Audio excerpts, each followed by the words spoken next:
¿Querés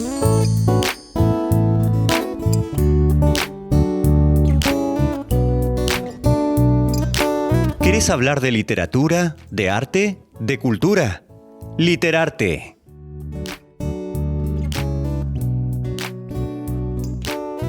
Hola a todos los oyentes del otro lado. Comenzamos con Literarte, como todos los viernes a las 17 horas. Y bueno, ya son las 5 de la tarde y vamos a arrancar con todo con este nuevo programa. Así es. Y como venimos diciendo, tenemos de todo. No solo un cuento elegido entre los mejores cuentos, sino que también vamos a charlar del autor, las adaptaciones de este gran cuento y mucha info para seguir conociendo más sobre literatura y sus ramificaciones. Pero bueno, comencemos. Nos saludamos. Hola Lisandro, ¿cómo estás? Hola Alberto. Hola. Hola Mariela, hola Alberto, ¿cómo andan? ¿Todo bien? Todo bien, muy bien.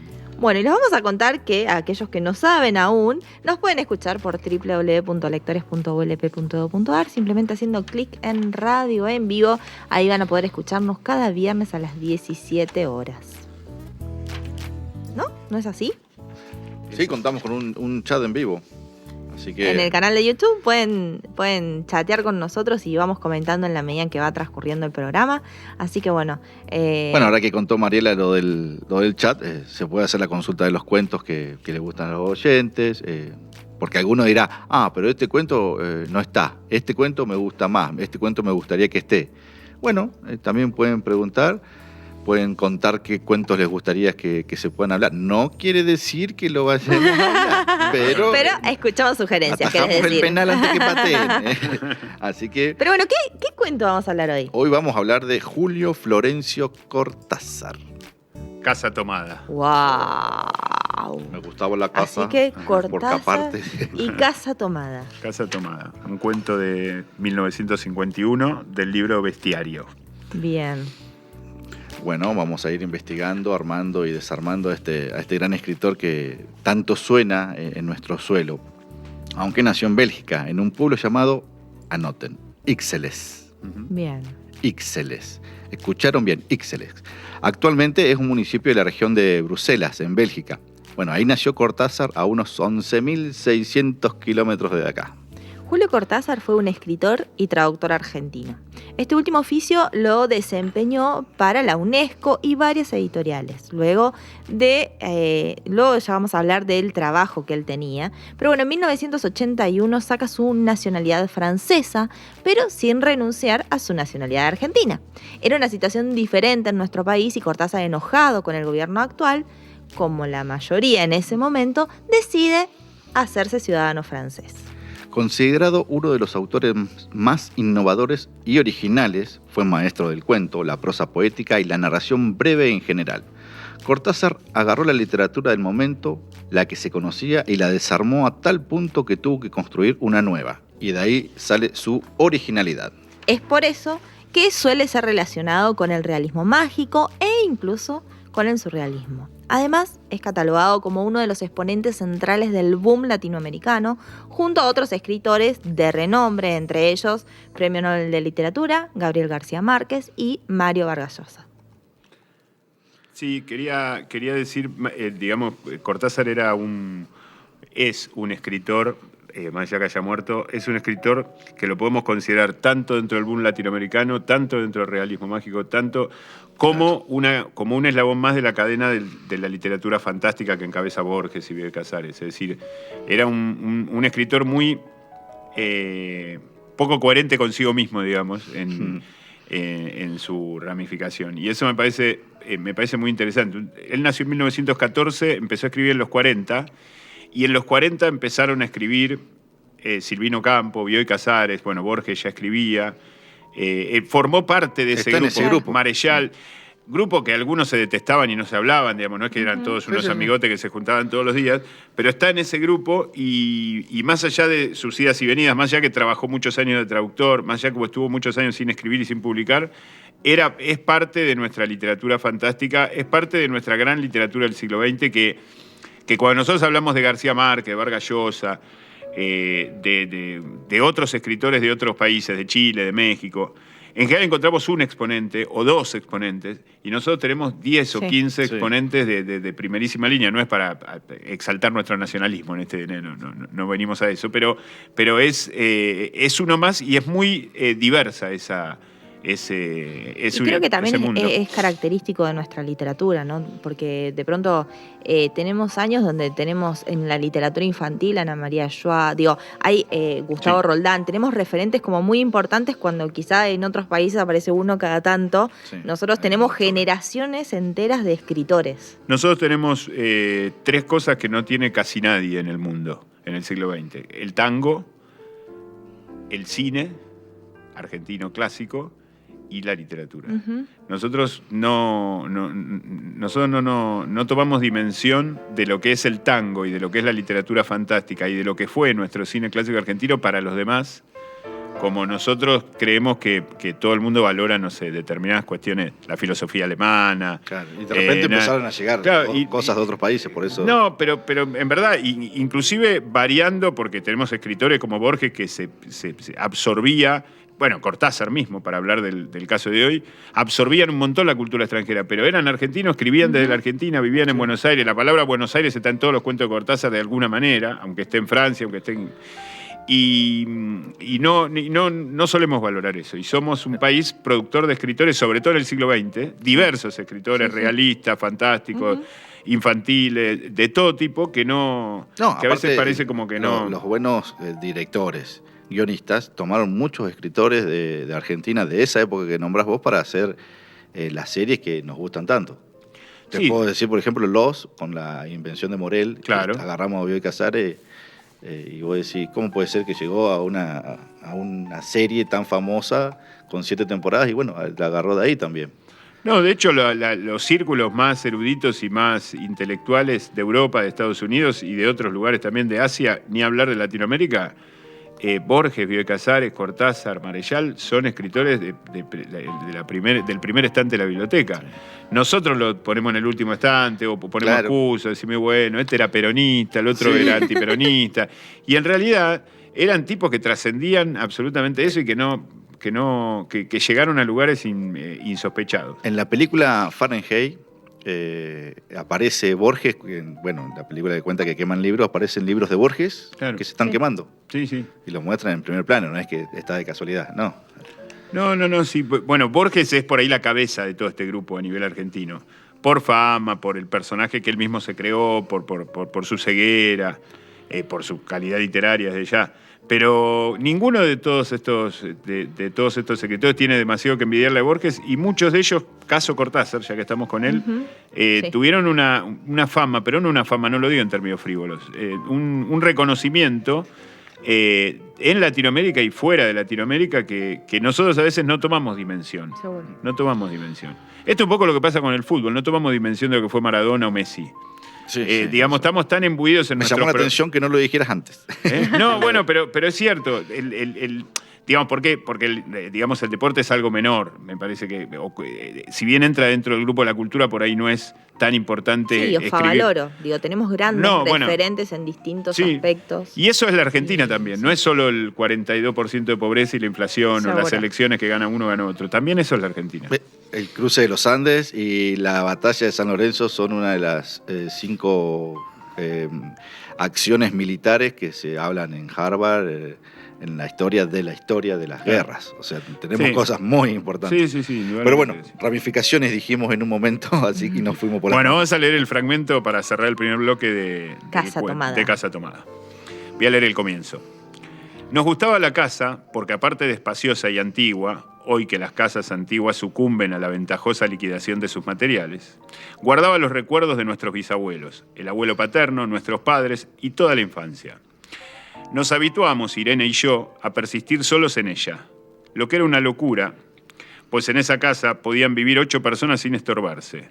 Hacíamos la limpieza por la mañana, levantándonos a las 7, y a eso de las 11, yo le dejaba a Irene las últimas habitaciones por repasar y me iba a la cocina. Almorzábamos a mediodía, siempre puntuales. Ya no quedaba nada por hacer fuera de unos pocos platos sucios. Nos resultaba grato almorzar pensando en la casa profunda y silenciosa, y cómo nos bastábamos para mantenerla limpia. A veces llegamos a creer que era ella la que no nos dejó casarnos. Irene rechazó 2 pretendientes sin mayor motivo. A mí se me murió María Esther antes que llegáramos a comprometernos. Entramos en los 40 años con la inexpresada idea de que el nuestro simple y silencioso matrimonio de hermanos era necesaria clausura de genealogía asentada por los bisabuelos en nuestra casa. Nos moriríamos allí algún día, vagos y esquivos primos se quedarían con la casa y la echarían al suelo para enriquecerse con el terreno y los ladrillos, o mejor, nosotros mismos la voltearíamos justicieramente antes de que fuese demasiado tarde. Policial, fantástico, historia, amor y desamor en Literarte.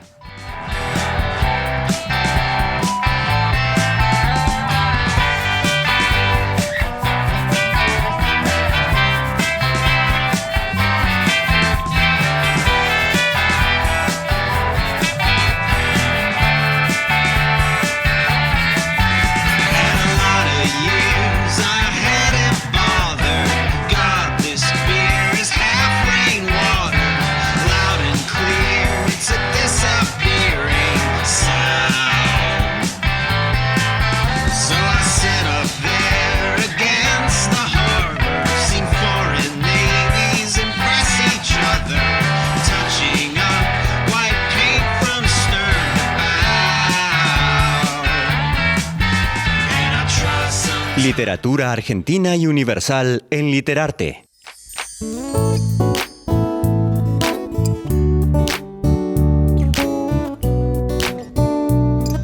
Y acá estamos y seguimos con la charla de este cuento tan lindo que nos tocó hoy, Casa Tomada. Pareciera como que nos vamos ensimismando acá en la radio, así como le sucede a nuestros protagonistas hoy, ¿no? Sí, es cierto eso que dice Mariela. La misma situación del cuento nos mimetiza. Bueno, le contamos un poco a la gente que este cuento se publicó por primera vez en 1946 en el número 11 de la revista que dirigía Jorge Luis Borges, Los Anales de Buenos Aires. Bueno, y como nos dijo en el primer bloque Alberto, después fue recogido en el volumen Bestiario en 1951 en el libro de Cortázar y comienza de manera realista e introduce paulatinamente un ambiente de distorsión de las leyes naturales. Es quizá el cuento de Cortázar que mayor cantidad de estudios ha generado, ¿no? Sí, Bestiario es un libro, bueno, en general la literatura de Cortázar, pero Bestiario es un libro. Acá yo me anoté para recordar algunos de los cuentos que forman parte de Bestiario: Carta a una señorita en París, Circe, Las puertas del cielo. Son cuentos donde no parecen fantásticos, pero se vuelven fantásticos, porque claro, ellos, digamos, sienten una invasión en la casa, se van retirando hacia adelante y terminan en la calle y la casa termina tomada, pero no sabemos quién tomó la casa, Claro. si la casa fue tomada, si fue una ilusión, si fue algo terrible, si podrán volver alguna vez. Bueno, él cierra y tira la llave a la alcantarilla al final, ¿no? Como una cosa de clausura definitiva. dejémoslo atrás. Claro, dejémoslo atrás. Pero en el fragmento. Y no lo tiene nadie, aparte. Al tirar las llaves para otro lado, Claro, no lo tengo yo, claro, no lo tiene nadie. No lo tengo yo, no lo tiene nadie. Y el final del fragmento que leí, dicen: finalmente nos moriremos acá y algunos primos harán usufructo de la casa, o nosotros, antes Voltearíamos justicieramente antes bueno, de que fuese o demasiado mejor. tarde. Bueno, de alguna manera esa frase, ese voltear justicieramente es lo que hacen. Digamos, es como esa casa tomada también puede leerse simbólicamente como una expresión de deseo de que ya, dado el tedio, el aburrimiento y la rutina que llevan, porque es una rutina medio insoportable, o sea, ellos la describen como feliz, pero uno como lector va viendo sí, que como esto... un matrimonio de hermanos también, Pero ¿no? un matrimonio bastante aburrido, o sea, limpian toda la casa ante las 11, almuerzan a la misma hora. Y cada vez tienen menos tiempo. Cocinan para la noche. Para uno limpiar, teje y el otro mira cómo teje. Sí. O sea, es una cosa... Y hacíamos muchas cosas divertidas, dice Claro. el cuento, como mirar las estampillas de papá. Claro.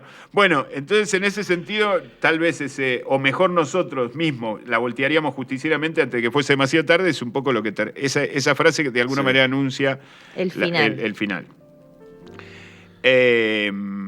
Bueno, es muy interesante cómo en el fragmento que leímos ellos sellan, o mejor dicho, él sella cómo se celebró ese matrimonio de hermanos. Claro.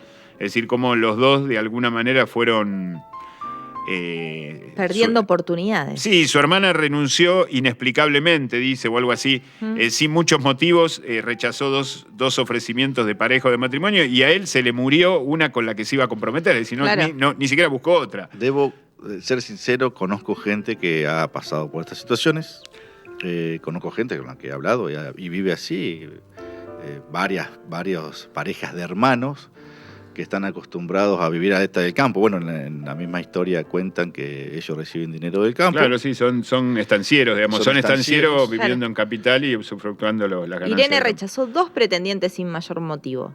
Y a mí se me murió María Esther antes que llegáramos a comprometernos. Claro, eso no son uno excusas. era triste, el otro más triste todavía. Claro. No, es interesante porque si bien eso existe, y está bueno que vos hagas la referencia, hay como una imposición tácita de uno hacia el otro. Es como que si uno se casa, el otro se queda solo. Entonces hay como una exigencia tácita de no te vayas a ir, no te vayas a casar, no hagas ningún plan, porque si no yo me quedo se solo. genera como una simbiosis entre ellos que... Es mutuo. Ojo que lo vemos, ahora que lo analizo así, lo vemos mucho. También tengo amigos que, no, el Falcon de papá lo tengo que tener yo, lo tengo que cuidar. Y lo voy a lavar todos los domingos y lo tengo que... Porque tiene 50, 60 años tu auto. O sea, y lo siguen cuidando, lo siguen teniendo y se lo quieren dar a sus hijos que vendrían a ser los dueños, los nietos. Bueno, pasa mucho con las joyas entre las mujeres también. Y acá pasa con esto también, porque la casa es la que vivían los abuelos. Y fue como heredando. Pero hay una decisión genealógica que es muy interesante, por eso le dice Fragmento para leer, que era la casa de los bisabuelos, de los abuelos paternos, de los padres, de la infancia de ellos, y ellos están decididos a cortar esa genealogía. Claro, porque no va a seguir siendo, es decir, que ellos están decididos a que la casa sea tomada. De alguna manera. Entonces, me parece que ese trabajo que hace Cortázar es muy, muy interesante. Y después, esta idea de rutina trabajada a partir de la simbología del tejido, ¿no? Y de la literatura francesa, eso es más sutil, pero la literatura francesa, como sabemos, es aburrida como las películas francesas y son vuelteros los franceses. Igual que tejer. Entonces, y tejer, y ver cómo se va desarmando el tejido. Claro, y desarman, y tejen y destejen y vuelven a tejer lo mismo. Sí. Y bueno, esto me parece muy interesante porque es la vida, es una manera, una imagen simbólica de cómo fue la vida de ellos. No el momento que está narrando, sino los 40 años, dice, llegamos a los 40 años, ¿no? Como que desde que se murieron los padres, ellos se quedaron con la casa y viven así, supongamos los últimos 10 años, fueron todos los días así. Irene confiaba mucho en mi buen gusto, dice, cuando iba a buscar Y los sábados voy a comprar al centro, no sé qué dice. O sea que la rutina es hasta las compras. Ni siquiera la elección de Irene en elegir la lana, ¿no? No, es como... Es que hay una cosa de mimetización como si los dos fueran uno solo, como si una persona duplicada se transformase. A mí me hizo acordar al cuento este que leímos, no sé si el año pasado o el anteaño acá en Literarte, de Nevi, que llamaba Eine kleine Musik, que es la sonata de Mozart, que son 2 hermanas, que en ese caso son 2 hermanas, pero son 2 hermanas solteronas de 40 y pico, 50, que en realidad una, digamos, toda la vida quisieron casarse, tener pareja y todo, pero la otra se lo rebajaba. Le decía, no, pero no te conviene. Es decir, terminaron las 2 solas, obviamente, envejeciendo, solteronas. Y de alguna manera esto, más allá de que sea un hombre y una mujer, funciona de la misma manera. Como las cuñadas de Homero Simpson. Y a la vez hay como un hacer por hacer, porque cuando él encuentra los tejidos de Irene apiladitos de distintos colores, y tejían sin ningún... No, y son 2 personas, viven en Buenos Aires. No le voy a preguntar por qué, porque es cosa suya. Claro. Si no me lo contó, no tengo por qué saber. Sí. Inclusive la descripción de la casa como un laberinto que les resulta incómodo cuando dice tenemos que limpiar toda la casa que nos lleva 4 horas. Después cuando la casa fue tomada hasta la mitad es más rápida la limpieza. Es decir, la casa es una molestia porque la casa es ese peso del pasado que ellos se quieren sacar de encima y que no quieren seguir postergando con su... la casa está tomada por eso, por el pasado. Pero está tomada por el pasado y ellos se quieren sacar de encima el pasado de la casa y no quieren continuar esa línea genealógica. Terminan viviendo en una pieza los 2. Sí, terminan viendo. Sí, inclusive es interesante que a las tardes se juntan en la casa de ella, en la pieza de ella, como quien va a visitar a un amigo. Claro. Es decir, no tienen ningún tipo de relación fuera de eso los sábados. A ver, si bien hay una relación simbiótica, hay como un desconocimiento del otro. Digo, teje, no sé por qué teje. o no sé por qué tiene las cosas ahí. Digo, no hay como interiorizarse en qué le pasa al otro con esta situación. Digo, la situación es esta y es lo que nos toca vivir y aceptamos porque nos tocó de esta forma. Es como la sensación que da el cuento. Sí, yo creo que el personaje narra su situación y la de Irene como si fuera una sola. Como que Irene no tiene ningún reclamo a esta vida, él tampoco, y la pasamos bien. Aparte, yo me voy a la habitación de Irene, la veo tejer todas las tardes. Y él me cuenta que inventó un nuevo punto. Claro, no, por eso, pero hay como una imposición de que está bien que sea así, pero ni siquiera opinamos si está bien o no que sea así. No, hay una aceptación. No, hay una aceptación, lo da como una naturalidad. De que esto es así. Claro, es como decíamos hoy, se le fueron 2 candidatos, no vamos a buscar el tercero, y a mí se me murió María Esther y no voy a buscar a otra. Claro. Bueno, esa resignación, esa aceptación está justamente puesta para que nosotros reflexionemos, porque, digamos, nosotros vemos como, digamos, si el personaje se pusiese a pensar y a reflexionar y a decir todo lo que estamos diciendo nosotros no nos quedaría margen para participar, digamos. Pero toda esa aceptación llana nos permite ponernos en otro lugar, porque Cortázar sabe cuando está escribiendo esto que el lector se va a preguntar estas cosas. Entonces eso me parece muy interesante. Lo fantástico, ¿qué es lo que toma la casa? Y bueno, yo creo que lo fantástico es eso, es la no explicación, es lo inefable, lo inexplicable. Me parece muy interesante, es un poco la explicación, volviendo a la semana pasada, de la metamorfosis, es decir, ¿por qué se transforma? Digamos, ¿por qué se da esa metamorfosis? Claro. ¿Con qué relacionamos? Pasa porque pasa, digamos. En el caso de la metamorfosis podemos determinar bicho más concreto, de alguna manera, aunque está muy sugerido. Acá es, no sé, un fantasma. Pero objetivamente. O los distractores de las sirenas, ¿no? Sí. Digo, son nuestros miedos que nos van cerrando, nos van haciendo actuar de determinada forma. Sí, son los deseos de que la casa esté tomada. Sí, porque pierden cosas a medida que... ¿se acuerdan? Nos quedó el tal cosa, nos quedó dinero. Sí. Y sí, obviamente, si se queda, lo único que conservé fue el reloj y me di cuenta que son las 11 de la noche y dice al final. Claro, el tipo se fue con lo opuesto, literalmente con lo opuesto. Como cualquiera de nosotros sale de su casa y no vuelve más. A mí, en lo personal, para mí es como un despojarse. Digo, quiero deshacerme del pasado, quiero deshacerme de todo lo que esto implicaba a nivel ancestral, digo, abuelos, padres, y me voy, ya está, dejo todo y me voy. Claro, pero lo cuenta con felicidad al principio, no lo cuenta como una carga. Es verdad, yo estoy de acuerdo con esa interpretación, pero lo curioso y lo interesante y lo denso del cuento es que él al principio lo cuenta con felicidad, como que hay gente que vive en unos departamentos chiquititos, no se puede mover, y nosotros tenemos una casa grande que es un orgullo de la familia, que vivió mi bisabuelo. Es decir, y después finalmente nos vamos dando cuenta que hay una cosa de rutina que desean que la casa sea tomada y desean desprenderse de eso. En un momento que lo leí, lo releí, lo escuché, lo reescuché, como vi que se iban en una casa de 8 habitaciones, ¿no? Vi que se terminan mudando 2 personas a una, lo quise hacer un poco más fantástico en mi pensamiento, y después termina uno tirando la llave sin que la casa esté, porque dice, la casa está tomada, no sabemos de quién. Yo dije, al principio cuando estaban los bisabuelos, capaz que eran primos, un montón viviendo en la casa, por eso hicieron una casa de 8 habitaciones, ¿no? Después quedaron a ser menos, después fueron 4, los padres, Irene y el narrador. Y después cuando se fueron a la habitación de Irene, pensaba en un momento, y capaz que está Irene sola, o el narrador solo. ¿Me explico? Y entonces después cuando se va, y ya se murieron los 2. La llave está en la alcantarilla, llegó por un fantasma, como sea, pero ya no hay ningún dueño en la casa. Claro, bueno, esa idea del último párrafo de la lectura que hice del comienzo, me parece que está eso que vos decís.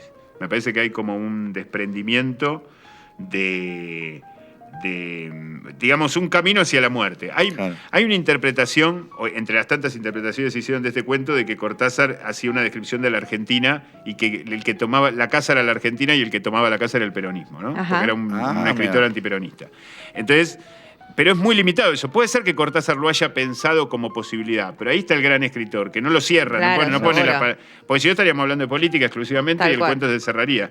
Puede ser una interpretación. Cualquier cosa invasiva que nos rompe determinada seguridad, aunque esa seguridad sea rutinaria y estéril, puede funcionar, o la podemos agregar, o la podemos poner nosotros de nuestra propia vida como lectores, dada la apertura que tiene el cuento. Porque no es, más allá de mis ideas políticas, no es injusto atribuirle esa interpretación de que el peronismo en el 51 había arrasado y era dueño del país.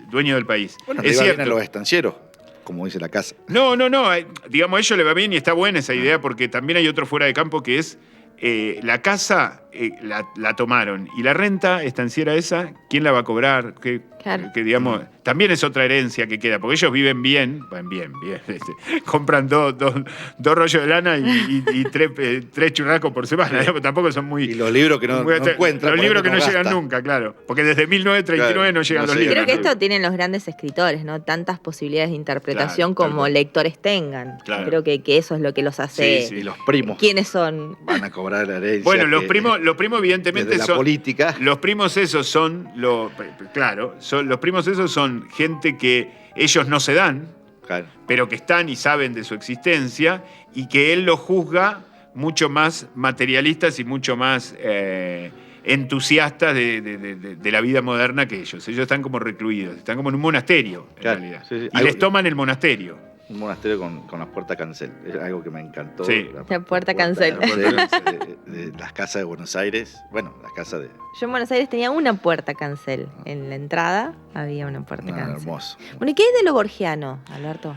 Bueno, yo creo que, dijimos en la introducción, en el segundo bloque, que cuando empezamos el segundo bloque, que es parte de este grupo de escritores fantásticos, me parece que esto que hablamos de la apertura es lo borgiano, ¿no? Borges es un escritor muy casi matemático en cuanto a que no le sobra una palabra, una coma, un punto, pero que tiene una gran apertura de lectura. Y que en general lo fantástico en Borges es muy abierto. Te voy a preguntar, digamos, ¿cómo se manifiesta lo fantástico? ¿Quién toma la casa? No sabemos quién toma la casa.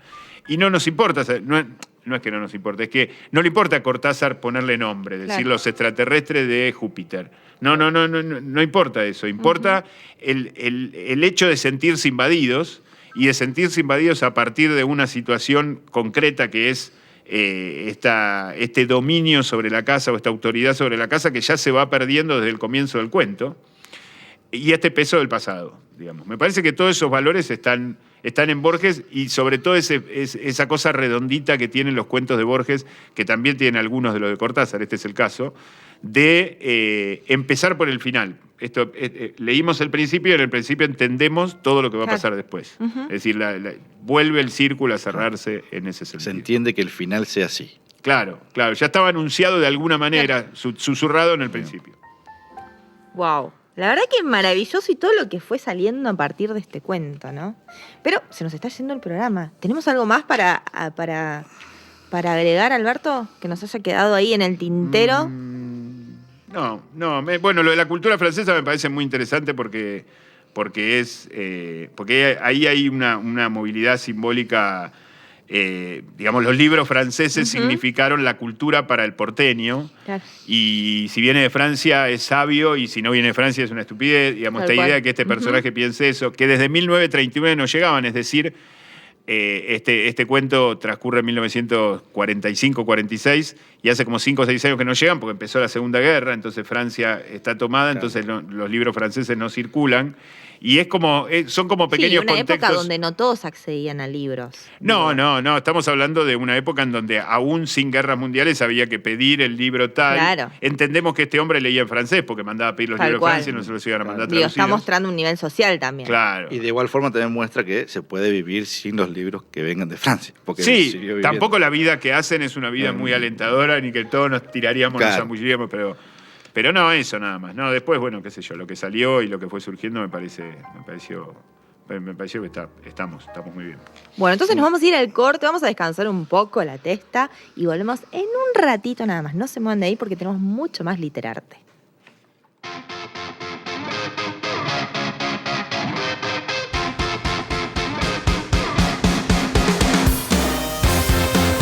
La reflexión, el arte, el cine y la música alrededor de la literatura.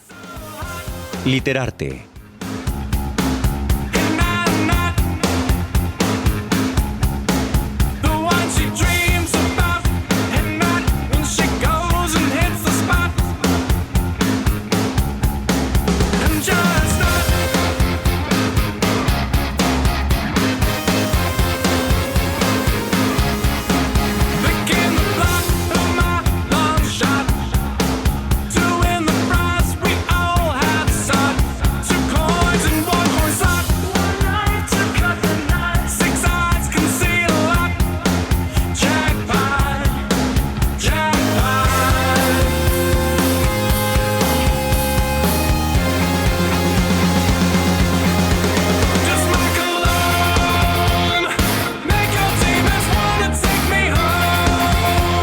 Acompáñanos en esta aventura de historias, libros y arte.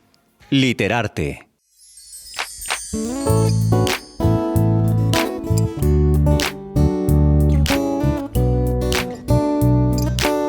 Bueno, acá estamos en el último bloque de este programa de Literarte. Y bueno, nos pasa que nos quedamos en los bloques charlando del cuento y demás, pero nos quedó algo por contarle a la gente. Porque capaz que nosotros seguimos y... Sí, es así. Bueno, le contamos a la gente que somos parte de un equipo, de un plan de lectura, de Lectores 4.0. Y no es el único momento en el que estamos juntos, que compartimos varias actividades relacionadas a la literatura, a la escritura, y por eso siempre estamos como charlando, hablando de alguna que otra cosa, hablamos de la revista, de los encuentros literarios, un poco de todo. Eso es lo que quiere decir Mariela, que nos quedamos charlando en los cortes, en los bloques. Bueno, ¿y por qué no nos metemos de lleno en las adaptaciones de Cortázar? Porque realmente se han hecho varias películas con adaptaciones de sus cuentos, ¿o no, Alberto? Sí, La cifra impar, de Manuel Antín, de 1962, por ejemplo. Sí, una película que tiene sus años, incluso está filmada en blanco y negro. Sí, y no es la única que adaptó Manuel Antín. Otra es Circe, de 1964, e Intimidad de los parques, de 1965. En Circe es una de las primeras películas donde trabajó la gran Graciela Borges, ¿no? Muy jovencita estaba ahí. Y en Intimidad de los parques es una coproducción entre Argentina y Perú. Hay muchas más películas adaptadas de Cortázar.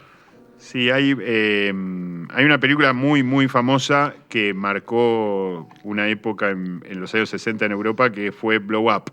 Blow Up es una película de Antonioni, un director italiano muy prestigioso de los 60, que está basada en Las babas del diablo, un cuento fantástico de esta época. No es de Bestiario, pero es de los 50. Las babas del diablo. Las babas del diablo. Y El perseguidor, una adaptación de 1965 de Osías Wielicki. El perseguidor es una historia basada en, no la vida, sino en un gran fragmento de la vida de Charlie Parker, el gran saxofonista norteamericano que murió muy joven, bueno, que tuvo una vida muy tumultuosa. Y después Diario de un cuento, que es una adaptación de Continuidad de los parques. Continuidad de los parques, cuento de esto, es un relato circular que recomendamos, que tiene una página, que es un tipo que está leyendo una novela y lo que pasa en la novela le termina pasando a él, ¿no? Está leyendo una novela y es el típico cuento que cuando le das a adaptar a un alumno de guión o de dirección en la universidad, adapta Continuidad de los parques y que hace Continuidad de los parques. Y todos hemos hecho alguna vez alguna versión de Continuidad de los parques. Es un cuento delicioso que recomendamos y que... Una página. Podemos seguir buscando esto por ahí en YouTube, que se encuentran muchas adaptaciones así como de Borges, Bioy Casares, o de otros grandes escritores, muchas adaptaciones hay, de escuelas, de alumnos. Sí. Bueno, Borges. Sí, Borges hay un montón. Hasta alcanzar. Todos los cuentos. La mayoría de los cuentos conocidos de Borges han sido... El perseguidor.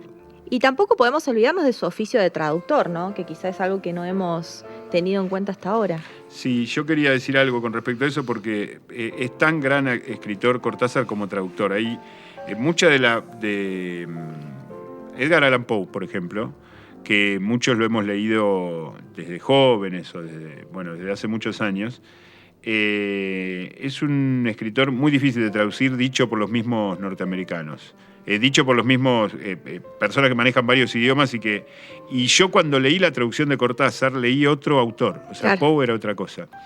Y después me empecé a dar cuenta que otra literatura inglesa que leía o francesa que leía en castellano estaba traducida por Cortázar y lo que tiene es esa magia de la traducción, que no es solamente conocer los dos idiomas como tiene que conocer un traductor, sino conocer al autor que está traduciendo y traducir, inclusive cambiar determinadas cosas en favor de... Para transmitir lo que el autor quería. Sin pasarse de la raya y reescribir el cuento.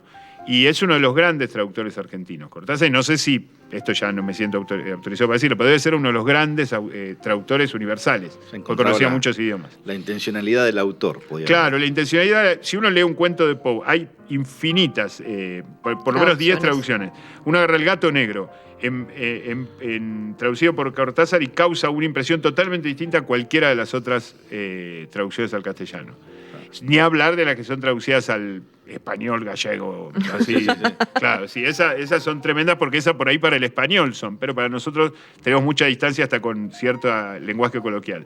Pero aún las que están traducidas al castellano argentino la diferencia de lo que hace Cortázar como adjetiva, porque hay adjetivos que no son literales, que en realidad la intención de terror, supongamos una cuestión de género o de situación dramática del cuento, implica una palabra en castellano que ni se le ocurrió a Poe en inglés, sino que se le ocurrió otra que, bueno, es un genial, absolutamente genial escritor. Traductor. Sí. ¿Y curiosidades? ¿Qué curiosidades podríamos traer de Cortázar, por ejemplo? Bueno, mira, hay una vuelta estaba viendo, continuará, un programa de cómics que hacía Sasturain, que hace, porque todavía se puede encontrar, y hacía un programa también en Telefe a las 12:05 de la noche de cortos y historias.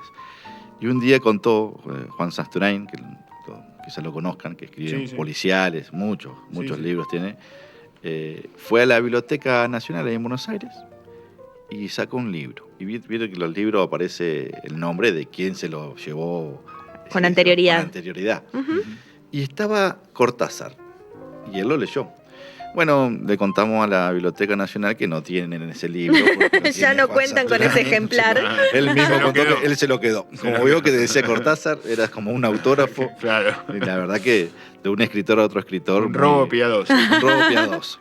Y aparte lo contó, dijo, no, esto lo tengo que decir y no lo voy a devolver.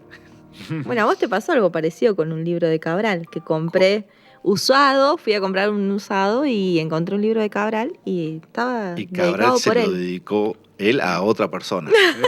Sí. Así sin querer. Aparte. Y esa persona tuvo que venderlo, qué terrible, claro, ¿no? Esa persona tuvo que pero aparte, o sí, se lo robaron. Lo debo haber comprado 100 pesos, por decirte. Sí, Digo, sí. la persona que lo vendió no tenía ni idea de lo que estaba vendiendo. No, claro. No, bueno, en esas librerías de usados pasan cosas raras de ese tipo. Bueno, yo tengo muchos. Todos los libros de Dolina están dedicados por Dolina, ¿no? Bueno, pero eso lo hiciste dedicar vos. Lo hice dedicar yo, sí. Bueno, está bien, sí, eso sí. ¿Y qué les podríamos dedicarnos? ¿Qué les podríamos aconsejar que lean a nuestros oyentes, Alberto? Bueno, yo recomiendo los cuentos, pero en tren de recomendar todos los programas una novela, voy a recomendar la novela célebre, que es Rayuela, de 1963, que aparte tiene una estructura muy particular, y justamente se llama Rayuela por eso, porque tiene como varias entradas y varias posibilidades de lectura. Es lo que hoy modernamente se manifiesta en estos juegos que podés elegir tu propia aventura, digamos. Sí. Bueno, sí. Rayuela de alguna manera es como el inicio de eso.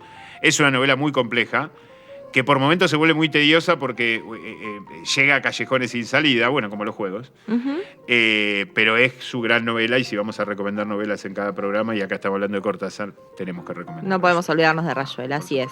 Bueno, y no contamos mucho de su historia, así que vamos a contarles que a los 4 años vivía en Bélgica, Suiza y España. Tiempo después su familia volvió a la Argentina, donde Cortázar residía hasta 1951, año en el cual se estableció en Francia, país que sirvió a la ambientación de algunas de sus obras y donde vivió el resto de su vida. Visitó por última vez su país el 12 de diciembre de 1983, después de la vuelta de la democracia. Y el 12 de enero de 1984 volvió a París, donde murió exactamente un mes después. Quiero decir algo con respecto a lo que dijo Mariela. Es muy interesante que en 1951, esto lo acabo de improvisar por lo que escuché la información que dio Mariela, en 1951 abandonó la Argentina y se fue a vivir a Francia. Es decir, sintió la casa tomada. Claro, sí, tal Sintió cual. la casa tomada, Sí. sí. Él mismo dijo que se fue por el gobierno. No, está bien, pero digo, más allá de la simbología política, que él escribió ese cuento ese año, publicó ese cuento, lo había escrito antes, pero lo publicó en un libro ese año, es decir, en la Argentina, y inmediatamente después se fue a vivir a Francia. Se fue. Tiró la llave en la alcantarilla. Claro, tal cual. Interesante. Bueno, amigos, como todos ya sabemos, parte del viaje también es el final. Y así hemos llegado a nuestro final. Nos despedimos de ustedes y de esta hermosa tarde de viernes con una nueva historia que hemos compartido. Bueno, Mariela, muchísimas gracias y nos vemos el próximo viernes. Hasta Chao, viernes. Alberto. Chao a todos. Chao a todos.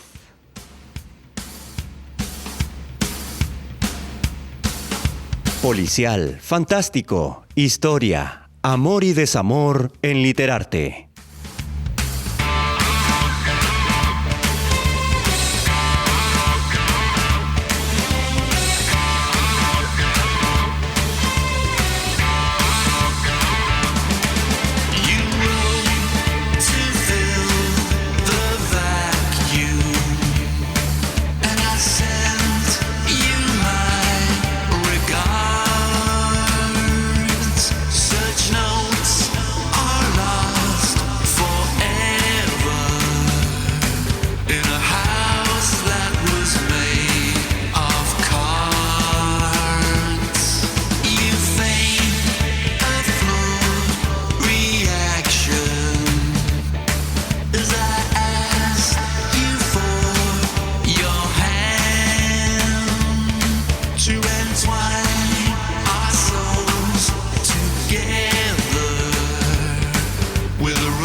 Literarte, un programa sobre libros y autores. No te lo pierdas.